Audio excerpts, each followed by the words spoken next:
Ancient philosophers had a strange claim. They said suffering doesn't come from the world, it comes from your attachment to a story, the one you tell about who you are.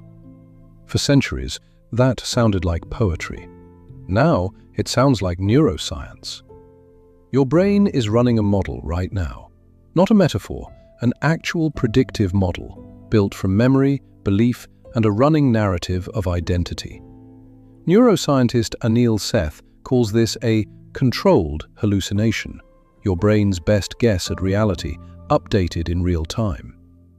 You don't experience the world directly, you experience the model, and the model includes you, a self, a continuous character with a past and a future. That character feels solid, permanent, non-negotiable. But neuroscience keeps finding cracks in it.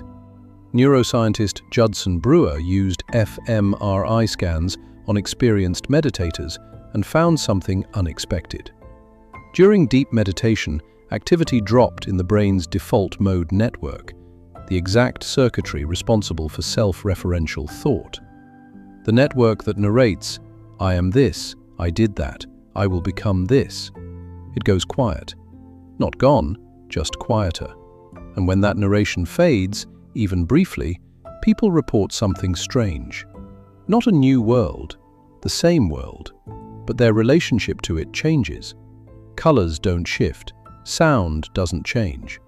What changes is the sense of a separate self standing between you and the moment.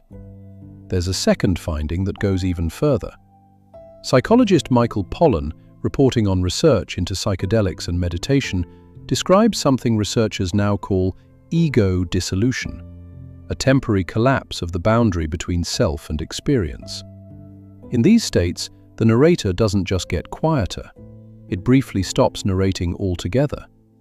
And people don't describe this as losing something, they describe it as noticing, for the first time, that something had been standing in the way. The philosopher was describing a mechanism before anyone had a scanner to prove it.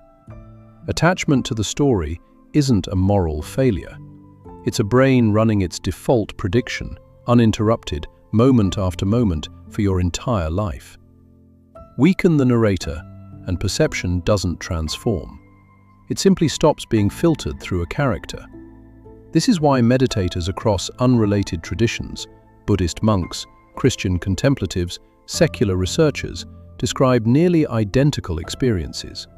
Not because they share a belief, because they're all quieting the same neural circuit. And this raises an uncomfortable question.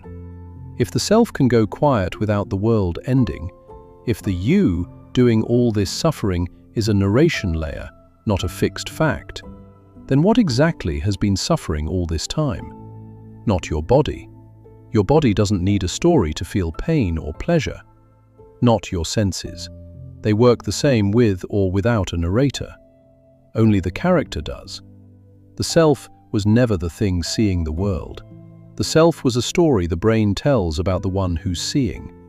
And stories can go quiet. The world was never louder than you thought. You were.